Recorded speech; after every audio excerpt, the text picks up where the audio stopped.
Como você vai criar a sua segunda fonte de renda se você não tem dinheiro? Essa é uma dúvida muito comum que eu recebo. E dinheiro é um assunto que é tão pouco tratado na cultura do brasileiro que chega a ser um tabu. E nesse vídeo eu vou te explicar como o fato de alguém viver com pouco dinheiro não impede em absolutamente nada a criação de uma segunda fonte de renda.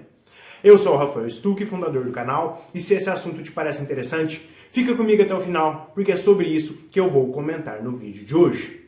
E a dúvida é, eu tenho pouco dinheiro, como que eu faço então para resolver a minha situação financeira? E eu começo te dizendo que para a criação da sua segunda fonte de renda é necessário que você tenha a sua primeira fonte de renda, até porque dinheiro não cai do céu. E o ponto que você deve ficar atento é que você não precisa ter um caminhão de dinheiro para poder dar início na criação da sua segunda fonte de renda. E eu te digo mais, eu te digo que no início da construção da sua segunda fonte de renda é até uma vantagem você começar com pouco dinheiro. É algo muito parecido com aprender a dirigir. No início, você não entra no carro e sai acelerando, é claro que não. No início, você precisa de uma série de coisas que vão te proporcionar uma base, que vão te proporcionar um entendimento mínimo sobre aquilo, para que depois você passe a tomar outras atitudes, você começa a dirigir com um pouco mais de habilidade. E esse raciocínio também se aplica para a construção de uma nova fonte de renda para você. Porque se você sair acelerando de cara, ou seja, se você já tiver uma grande quantidade de dinheiro, a chance de você fazer besteira é grande. Por isso, começar com pouco dinheiro é uma vantagem, porque isso vai reduzir muito o custo dos seus erros. E à medida em que você vai se desenvolvendo, à medida em que as suas bases vão se solidificando, é que aí sim você vai construindo aos poucos a sua segunda fonte de renda. Isso ficou claro? E sabe por que você acredita que ter pouco dinheiro é um problema? É muito simples. É porque você tende a priorizar bem mais os itens de consumo na sua vida e bem menos a criação de uma segunda fonte de renda. Existe uma tendência de que a criação de uma nova fonte de renda não seja priorizada como ela deveria. É muito comum que você venha priorizar algo que te gera despesa do que priorizar algo que te gera uma renda. É algo que talvez nem seja racional para você, mas é incrível ver como a maioria das pessoas gasta com certas coisas que não trazem melhoria nenhuma de vida para a vida delas. E nessa mesma linha de raciocínio, é incrível ver como a maioria das pessoas não gastam com certas coisas que promoveriam uma melhora substancial na qualidade de vida delas. É incrível a quantidade de créditos consignados, empréstimos, financiamentos, cheque especial, rotativo de cartão de crédito. É incrível a quantidade de passivos, de dívidas que as pessoas têm, mas é quase uma lenda falar para essas pessoas que elas precisam se organizar financeiramente e, por exemplo, começar a comprar tudo à vista. A maioria das pessoas não foram educadas a pensar sobre a criação de uma nova fonte de renda que seja independente do próprio trabalho. E olha que interessante, uma das causas que te fazem pensar que você não tem dinheiro suficiente é justamente a quantidade de coisas que você paga e que você nem mesmo usa. Essas coisas, elas deixam o seu orçamento muito apertado. É possível que você pague Netflix, Amazon Prime, Disney Plus e não assista nenhum. É possível que você pague Smart Fit e nem vá. É possível que você tenha ligações ilimitadas no seu celular e você não faça ligação nenhuma através dele. Essas coisas que eu te dei como exemplo, elas têm um poder muito grande de reduzir a sua capacidade de poupar dinheiro e criar uma folga no seu orçamento. Você tem a sensação de ter pouco dinheiro, mas nem mesmo se dá conta da quantidade de objetos que você tem dentro da sua casa e você nem se lembra que esses objetos existem. Eu sei que não é confortável, mas é possível organizar todo o seu orçamento e assim fazer sobrar mais dinheiro para construir a sua segunda fonte de renda. É possível se organizar e equilibrar o seu orçamento para que assim você não fique com a sensação de que você tem pouco dinheiro. Isso porque a construção de uma segunda fonte de renda vai depender muito mais da aplicação de uma metodologia e muito menos da quantidade de dinheiro que você tenha. Quem quer construir uma segunda fonte de renda, arruma um jeito. Quem não quer, arruma uma desculpa. E todo aquele que realmente construiu uma segunda fonte de renda, que é independente do próprio trabalho, arrumou uma maneira íntegra de construir. Quer ver uma coisa? Você pode fazer uma lista de tudo aquilo que você pode levantar de dinheiro. Você também pode fazer uma lista contendo as suas habilidades e assim descobrir uma maneira de fazer renda extra, de fazer um trabalho aos finais de semana, etc. Porque ao fazer isso, você cria um plus no seu orçamento. E esse plus pode ser direcionado para a criação da sua segunda fonte de renda. E você quer ver também como que essa questão envolvendo a quantidade de dinheiro é muito relativa? Imagine-se, por hipótese, que você descubra que exista um apartamento sendo vendido na praia por 100 mil reais. Em uma hipótese como essa, você daria um jeito de arrumar esses 100 mil reais e eu tenho certeza disso. Eu acredito que você arrumaria esse dinheiro principalmente pelo fato de que você sabe que um apartamento na praia vale muito mais do que 100 mil reais. E por saber que o valor é muito maior do que o preço, você daria um jeito e você arrumaria esses 100 mil reais. E o mesmo raciocínio se aplica à criação da sua segunda fonte de renda. Porque quando você enxerga o real valor dela na sua vida e o quanto essa segunda fonte de renda vai impactar positivamente a vida da sua família, você vai arrumar um jeito de construir essa segunda fonte de renda, pouco importando o quanto você ganha hoje. Sendo assim, quando eu escuto alguém falar que não tem dinheiro e que por isso não consegue construir uma segunda fonte de renda, eu sempre penso que quem quer realmente dar segurança para a própria família e quem quer dar previsibilidade para a própria vida vai arrumar um jeito de construir essa segunda fonte de renda. Quem realmente enxerga o valor de ter um dinheiro entrando na conta, independente do trabalho principal, arruma um jeito e constrói uma segunda fonte de renda. Eu fui claro com relação a isso? Então, eu volto de novo lá na pergunta que eu fiz no início do vídeo. Se você não tem dinheiro, como que você vai criar a sua segunda fonte de renda? E eu te digo que quase sempre o problema está em você.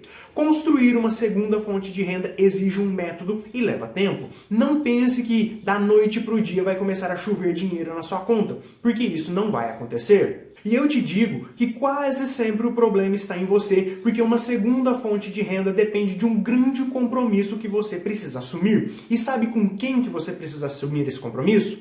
Adivinha só. Chuta aí, tenta adivinhar.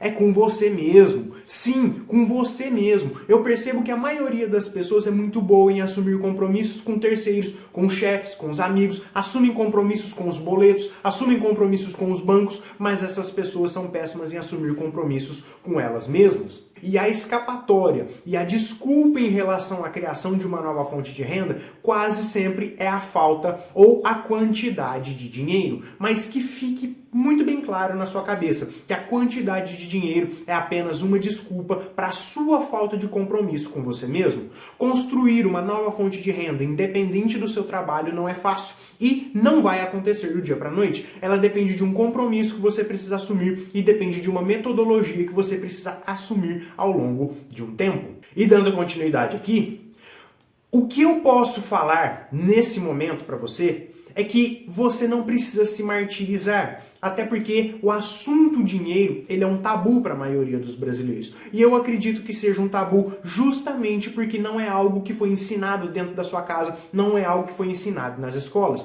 E eu ainda vou além. O assunto dinheiro também não é algo que as pessoas tratam no ambiente de trabalho e não tratam nos momentos de lazer. Faz uma reflexão aqui comigo. Quantas vezes você se lembra de ter conversado sobre os seus problemas financeiros ou sobre a importância de guardar dinheiro com seus amigos e com seus colegas de trabalho? Quantas vezes você se lembra de conversar com seus amigos e pedir algumas ideias para, por exemplo, quitar o financiamento da sua casa mais rápido? Pois é provável que você nunca tenha conversado sobre isso, ou se você conversou, foi de uma maneira muito superficial. Talvez você tenha conversado sobre dinheiro de maneira informal, dizendo que a situação estava difícil, ou que você estava dizendo que não estava sobrando nenhum dinheiro no final do mês. Então, esses assuntos quase sempre ou não são tratados, ou são tratados de maneira superficial, de maneira informal. Mas apesar disso, eu te digo que você deveria conversar mais sobre dinheiro, e que você deveria procurar também se educar financeiramente. Eu acredito que você deva quebrar esse tabu justamente porque isso vai te proporcionar construir uma vida muito mais segura e uma vida muito mais confortável para sua família. E um bom ponto de partida é você consumir os conteúdos que eu posto nas minhas redes sociais. Os meus conteúdos podem ser a porta de entrada para a educação financeira na sua vida. E isso até me faz lembrar dos primeiros conteúdos que eu encontrei sobre educação financeira. Eu lia diversos artigos em sites como o HC Investimentos, o Dinheirama, o blog do Portinho, o Quero Ficar Rico, etc. E o principal conteúdo que provocou uma virada de chave na minha cabeça foi o livro Pai Rico, Pai Pobre, do Robert Kiyosaki. Esse livro quebrou diversos conceitos que eu achava que eram verdadeiros e que eu carregava na minha vida. Eu até tinha um bom exemplo dentro de casa em relação ao dinheiro, mas nada se comparou ao livro Pai Rico, Pai Pobre. Esse livro me fez perceber a importância da educação financeira na minha vida. E a primeira vez que eu li esse livro, eu estava em uma época da minha vida onde eu acreditava que eu teria sucesso financeiro através de uma faculdade e talvez até através de uma pós-graduação. Eu acreditava que isso poderia me proporcionar um bom trabalho e que esse trabalho seria suficiente na minha vida. Então eu acreditava que isso por si só era suficiente para resolver todos os meus problemas financeiros. Eu achava que ter uma boa faculdade ou ter um bom emprego, eu achava que isso iria me proporcionar ter uma renda para comprar minha casa, para comprar meu carro e que eu faria isso até que chegasse o dia da minha aposentadoria. Porém, esse livro quebrou alguns conceitos que eu tinha e um dos conceitos que ele quebrou foi o de que o ensino formal seria suficiente para que eu pudesse construir o meu patrimônio e fazer o dinheiro trabalhar para mim. E ao saber que isso não seria suficiente, isso me trouxe um choque de realidade. Isso realmente foi um tapa na minha cara, porque a educação formal, ela não proporciona quase nada em relação à educação financeira. A educação formal não nos ensina praticamente nada sobre como gerenciar o próprio dinheiro. O fato de alguém ter sucesso na sua área de formação, isso não traz qualificação nenhuma para que essa pessoa possa gerenciar o próprio dinheiro de maneira adequada. E, inclusive, é muito comum nós vermos profissionais altamente qualificados, mas esses profissionais passam por graves problemas financeiros. Então, educação financeira não possui relação nenhuma com a educação formal e esse foi um conceito que esse livro quebrou na minha vida. E um outro conceito que esse livro quebrou foi o de que o dinheiro ele não deve ser usado para comprar passivos, mas sim ele deve ser usado para construir mais dinheiro. E para ficar claro aqui, passivo é tudo aquilo que tira dinheiro do seu bolso, é tudo aquilo que te gera despesa. Por outro lado, ativo é tudo aquilo que coloca dinheiro no seu bolso, é tudo aquilo que se valoriza ou é tudo aquilo que te gera uma renda. E foi justamente um conceito que eu tinha que era muito sólido na minha cabeça que esse livro quebrou, de que o dinheiro não serve para comprar passivos, mas sim ele serve para construir ativos, para que você construa, para que você gere cada vez mais dinheiro. Isso porque, uma vez que você coloca dentro do seu patrimônio qualquer dinheiro, qualquer centavo, esse dinheiro não pode sair de lá nunca mais. O livro me mostrou que o dinheiro é um empregado fiel, que nunca dorme, que nunca chega atrasado e que nunca sai de férias. Então, para mim, o livro Pai Rico, Pai Pobre caiu como uma luva, porque ele fez total sentido na minha cabeça e fez com que eu colocasse todas as minhas desculpas na lata do lixo. Esse livro me fez perceber que eu somente iria construir uma segunda fonte de renda quando eu criasse soluções e seguisse uma metodologia de construção patrimonial, pouco importando a quantidade de dinheiro que eu tivesse. Esse livro me mostrou que eu deveria parar de comprar passivos e deveria focar muito mais na geração de ativos. Isso ficou claro? E dito tudo isso, essas são as minhas considerações sobre a quantidade de dinheiro e a criação de uma segunda fonte de renda. A minha mensagem principal aqui foi a de que você precisa assumir um compromisso com você mesmo, para que assim você não caia na tentação de achar que a quantidade de dinheiro que você tem é um obstáculo e que isso vai te impedir de criar a sua segunda fonte de renda. Quem quer construir uma segunda fonte de renda, arruma um jeito. Quem não quer, arruma uma desculpa. E então eu espero que eu tenha sido bastante claro nas minhas considerações. E se for assim, eu vou ficando por aqui. Um abraço e até o próximo vídeo. Tchau!